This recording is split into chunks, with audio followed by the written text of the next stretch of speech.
As we've seen in previous lessons, we can write exponential function models if we know the initial value and we know the common ratio, so the a and the b value. However, we also can set up a system of equations, which is 2 or 3, depending on the function type, to also model the function when given two input-output pairs by plugging those values into the exponential function so that they are output equal to a times b to the input. So what we're going to be doing today is looking at some real-world scenarios and writing a regression to make that happen. As a reminder, we've had these on notes before and you're getting better at this, but when we want to use the calculator to create an exponential regression model, we're going to use stat edit. So we go to stat, we enter all of the inputs into L1, we enter the outputs into L2, then we go to stat calculate. This is where you have to make a choice. For today, for the most part, since we're in unit 2, we're going to be using the exponential regression. What number is that one? 0. So keep that in mind. You're going to go then to this screen, and what do you type right here? Y1. In case you forgot how to do that, how do you put the Y1 right there? I spelled that wrong. Let me try that again. Alpha, trace, and then enter. Nice. Yes. Then you go down to calculate and you calculate. Now you would get the regression equation by using the values of a and b. Your calculator may or may not show you the r and the r squared, just depending on the settings for statistics that you have turned on. But when you're doing this problem, who remembers how many decimal points we round these numbers to? Thank you so much. Let's write that down. This is 4 decimal points. If it doesn't give you any decimal points because the number's like 7, just put 7. You don't have to put 7.0000. But if you are rounding the number, you round to 4 decimal points. Awesome. Let's already jump right in and see an example. And so you can start to see how I'm wanting you to answer these questions. Immediately after drinking a morning cup of coffee, time equal to 0, your amazing AP Pre-Cal teacher has 150 milligrams of caffeine in their system. 1 hour later, your amazing AP Pre-Cal teacher has 4/5 of the original amount of caffeine still left in their system. The amount of caffeine in their system can be modeled by the function C of t equal to a times b to the t. I know that this section is in the unit where we are studying exponential equations. But in reality, this is going to be mixed and matched with linear and quadratic equations. So when you see that there's a function type in these sort of questions, you have to acknowledge the kind of function this is. Since the t is in the exponent, we know that this is going to be an exponential regression. If it was quadratic, we would pick quadratic. If it was linear, we'd pick linear. So you have to know your function types. C of t is the amount of coffee in their system, t hours after drinking that morning cup of coffee. So what we're going to do is we're going to organize the information from the real world setting into a table of values. That table of values, you're straight up going to draw for me. Here's my table of values. I'm making it really big, like for no reason, but here's my table of values. The top is going to represent t, which is measured in hours. The bottom is going to represent C of t, which is measured in milligrams of caffeine, because that's what the problem told me we are studying in this particular question. Now, at time 0, how many milligrams of coffee does your AP Pre-Cal teacher have in their system? 150 milligrams. It says 1 hour later. I see some people squinting, which means I'll zoom in. 1 hour later means that the t value is 1. It says your amazing AP Pre-Cal teacher has 4/5 of the original amount. You have your calculators today. How much is actually in their system if it has 4/5 of the original amount left?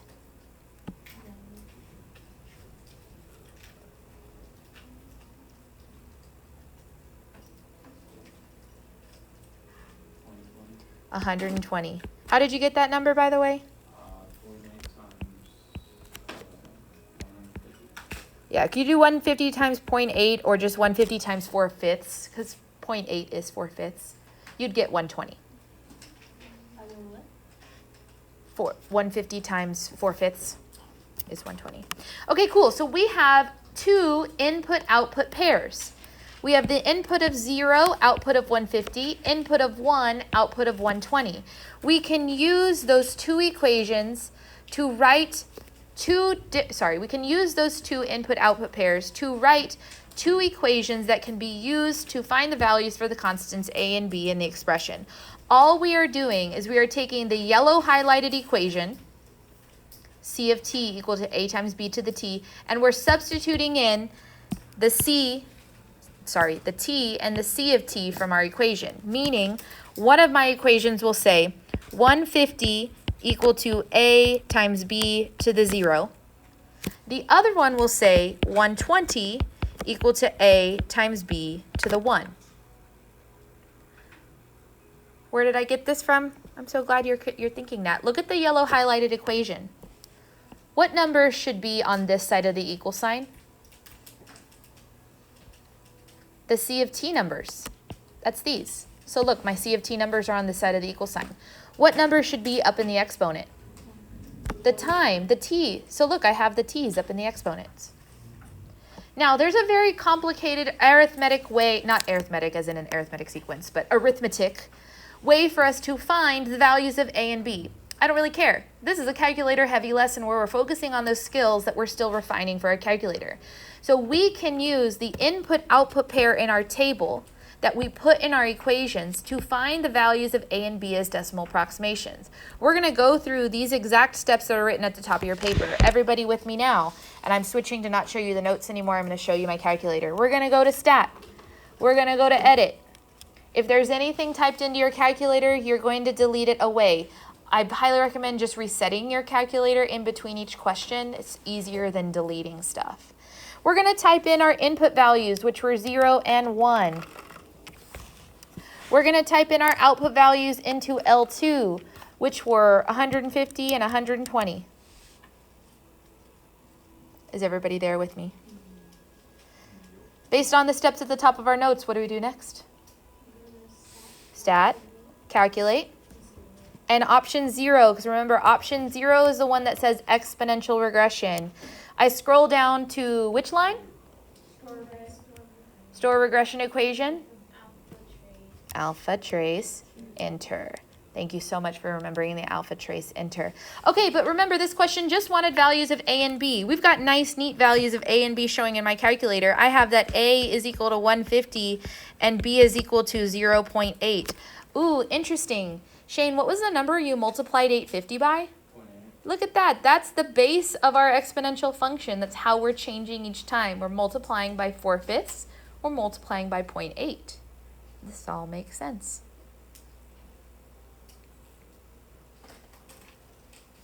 Now, sometimes the question, like you'll see in example 2, doesn't make you make a table because it gives you the table.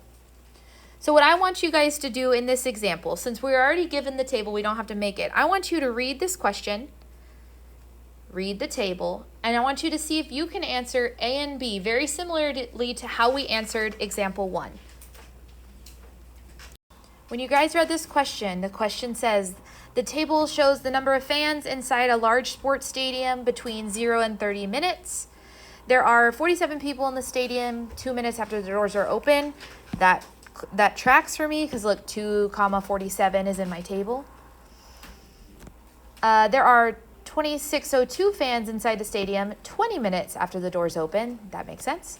The number of fans inside the stadium can be modeled by an exponential function. Again, I know for today you're like, they're all exponential. Yeah, because that's what unit we're in. But in theory, you're going to have to figure out what kind of function it is when we're mixing and matching them. So that right there should alert us that we're going to be using option 0 when we go to our calculator.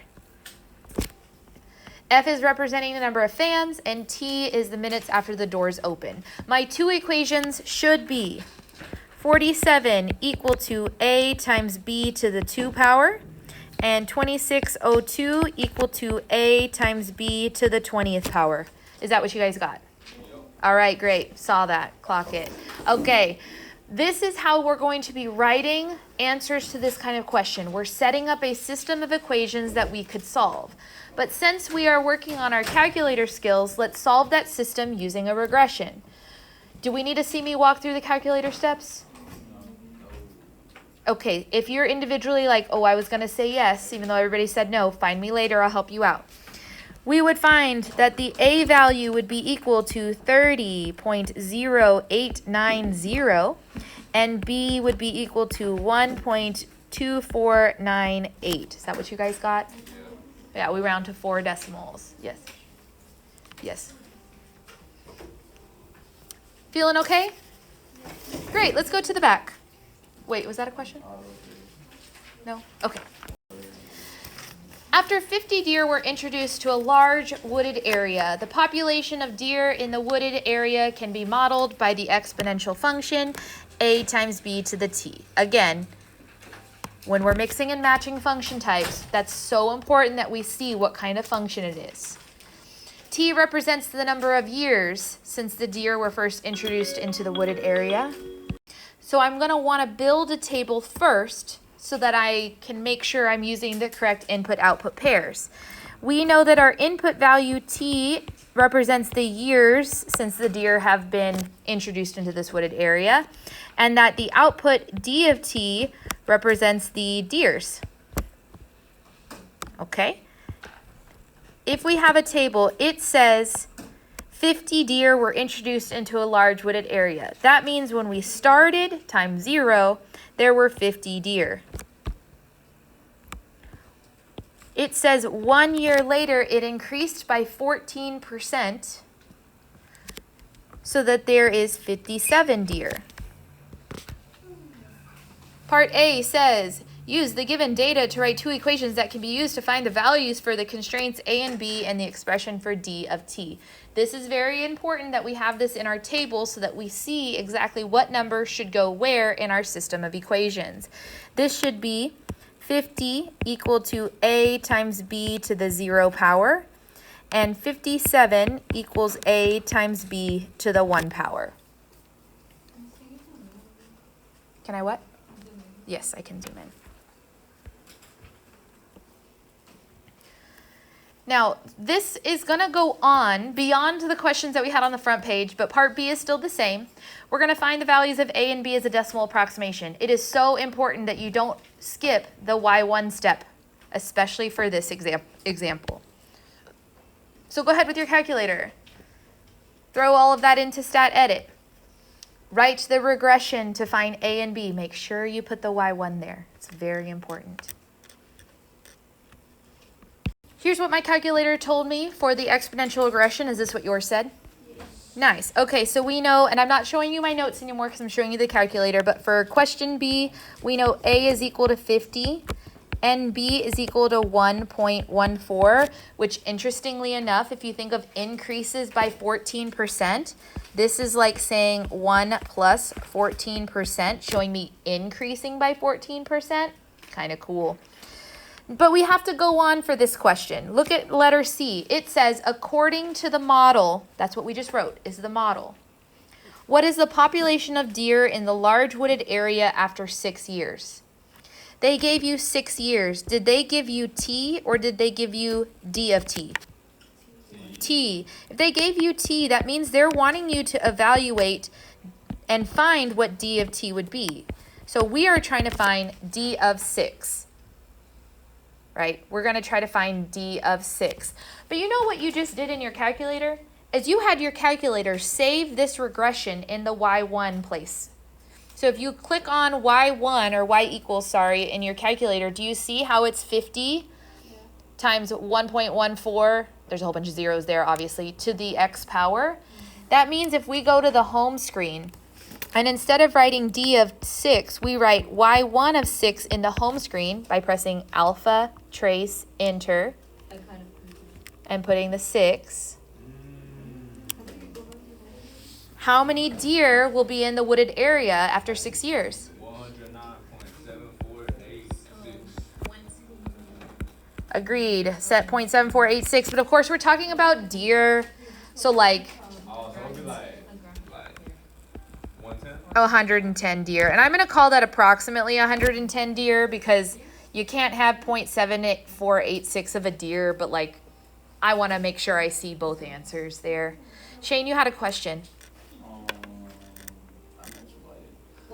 Okay, so all you're doing is putting the numbers right next to each other. Just like this looks like d of 6, we just changed the d to y1 because that's the name of the function d in your calculator. You've called it y1 because you put it here, the y1. So if you just do y1 parentheses 6, nothing in between them, it'll evaluate the function at 6 for you. Yes? Okay, let's look at the next question, because that one, I know we've seen examples like that before, easy peasy.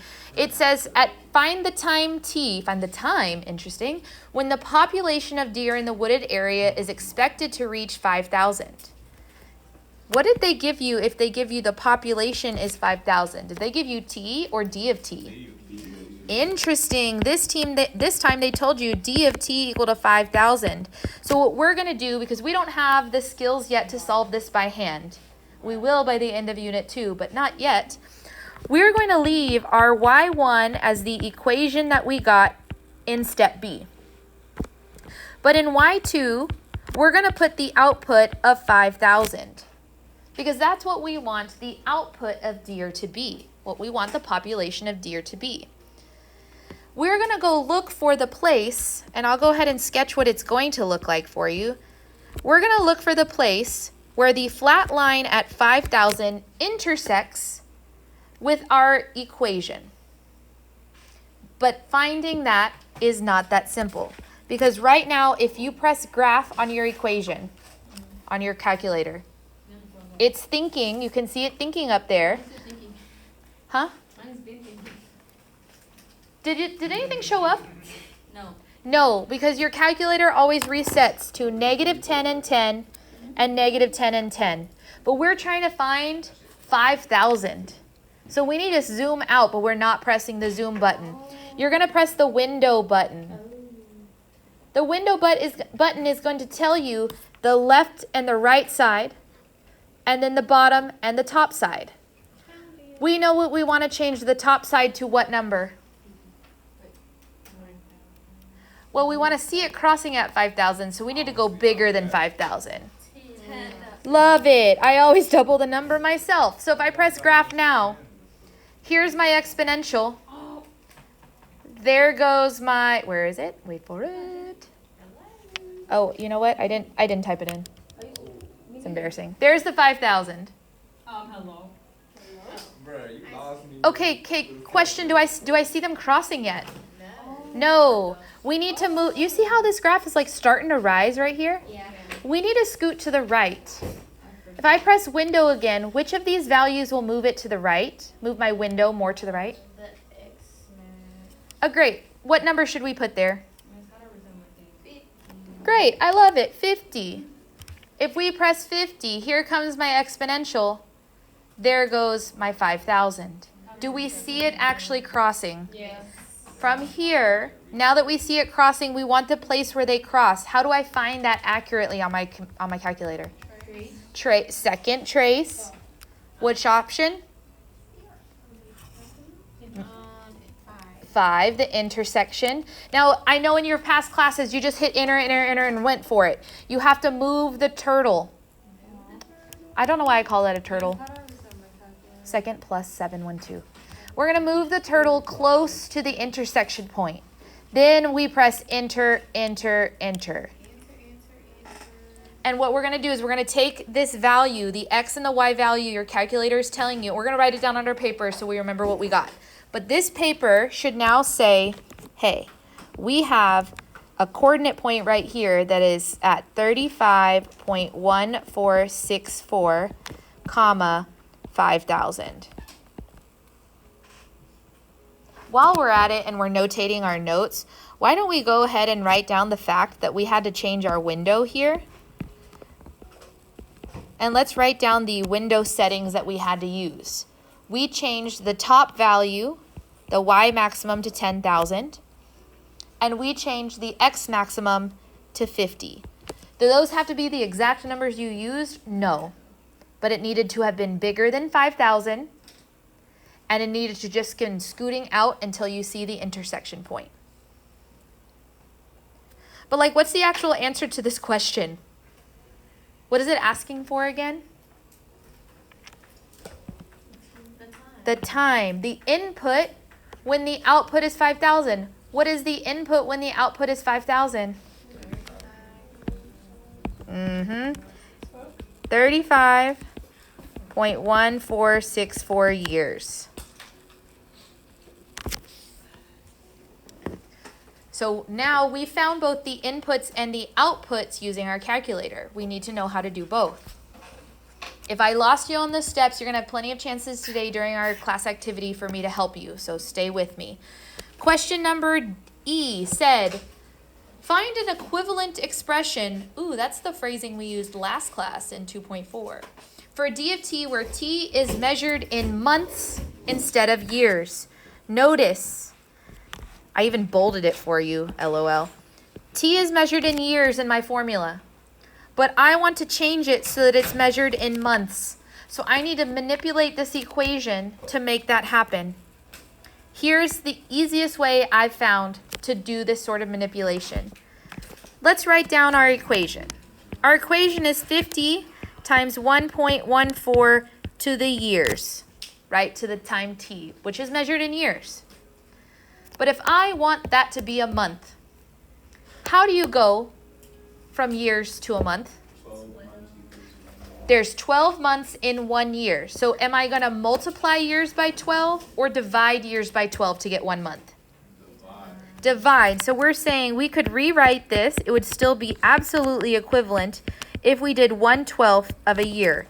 That would now be 1 month. Do you agree? A year divided by 12 is 1 month. Which means that what we are going to do is write our equation as 50 times 1.14 to the 1/12 times t power.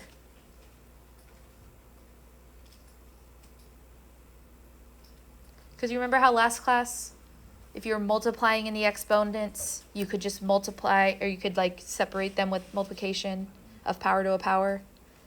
Hey, in your calculator, what is 1.14 to the 1/12 power?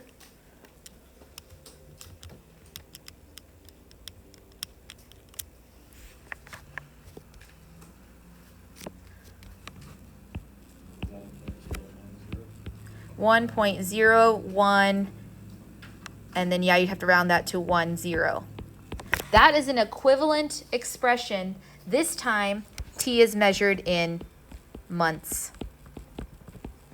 So we can use what we learned last time of manipulating the exponential equations to change it from months to years. Did y'all know that e was a number? Do y'all remember that from Algebra 2? The natural base, or the natural number, sometimes called Euler's number, and yes, that's how you spell Euler. He's Swiss. Euler's number, E, is approximately 2.718. It's like pi, where it doesn't ever actually end. It's going to just keep going and going and going and going. But this base E is often used when we have real-world scenarios of growth and decay. So radioactive growth and decay has base E. Carbon dating uses base E. Population growth uses base E. All of those things. So let's see an example where we're using base E. Oh, just kidding. Meant to tell you this. Can anybody find an E on their calculator? Not like a capital E, but like a lowercase e. Yeah. There's 2 options. What are they for typing it in? Second divide, or second ln. That's an L. Yeah. So you have 2 options to typing an E, but both of them are blue. So you press second and divide, or second and ln to get the E, just to cover that. That's not written down anywhere, so you might want to write that down for yourself. Example 4 says the number of bacteria in a particular culture can be modeled by the exponential function b of t equal to 17 times e to the 0.31 t power, where t is measured in hours. Let a of t equal to be a times b to the regular t power, and that's an equivalent expression, 2.4, of b of t. We're going to find the new value of a and the new value of b. Now this should follow what we just did in the example above this. If we know that the 17 should stay the same because it's still the initial value, but if we only want there to be an exponent of t, it's as if the 0.31 that was up there with t is now just making the base have that exponent. This is what we did last class, right? Take the number, change the base. Okay, what is e to the 0.31 power? That's definitely a calculator question. So you press second divide or second natural log to the 0.31 power.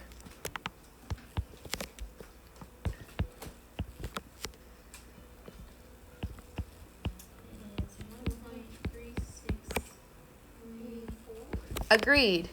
Which means that if this is an equivalent expression, we know that the initial value is still 17, but we've changed the base to 1.3634, which is what we did last class. Changing of the base when you have a horizontal dilation in the exponent. Something else we can do with exponential growth and decay functions is answer questions like number B. It says find the average rate of change of b of t over the interval from 1 to 7 hours. Now, I'm going to show you a shortcut with this, but before we do the shortcut, do y'all remember the formula for average rate of change? Yes. What is it? F of X2 minus f of x1 over. X2 minus X1. Fabulous. F of x2 minus f of x1 over x1 minus x2. But what's the name of our function here? It's b. So we're going to write it down this time as b of t2 minus b of t1 over t2 minus t1. Why did I switch to t's? Because it's time. But hey, what's the second time interval I'm given in this problem? 7. This is going to be b of 7. What's the first time interval I was given? This is going to be b of 1 over 7 minus 1. Here's where the new shortcut comes in. We have our calculators. Let's have it help us. Why was that sentence so hard to say? Back at our calculators. What we're going to do is we're going to go to our y1 and we're going to clear out everything that's there. I personally reset my calculator in between every problem I do. Second plus 712. And if you forget that, I did put second plus 712 next to the calculators on the wall. And in my y1, I'm going to type my new function, which was 17 times e to the 0.31 times t power. Now, clearly there's no t on our calculator, so what do we change that to? X. Nice. I don't even care about the graph.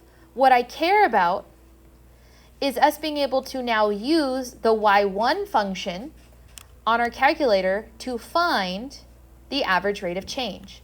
In your calculator, once you have y1 subbed in, instead of b's, we're going to switch it one more time to y1 of 7 minus y1 of 1 over 7 minus 1. We're telling our calculator, hey, plug 7 into the b function. Hey, plug 1 into the b function. So we can do that all at one time. I'm going to go fancy fraction. Alpha, trace, enter, 7 in parentheses, minus alpha, trace, enter, 1 in parentheses, over 7 minus 1. That's exactly what I had written on my paper, yes? I know some of y'all were trying to catch me and write it down, so here we go. Looks the same. Press enter, what do you get?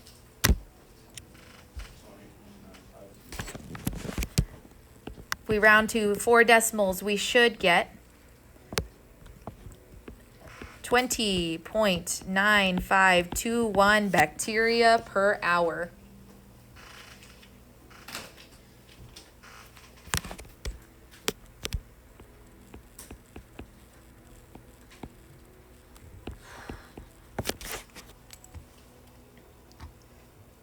Now this last question is going to be the time for us to check to see if we understood how to do question D from the problem above this.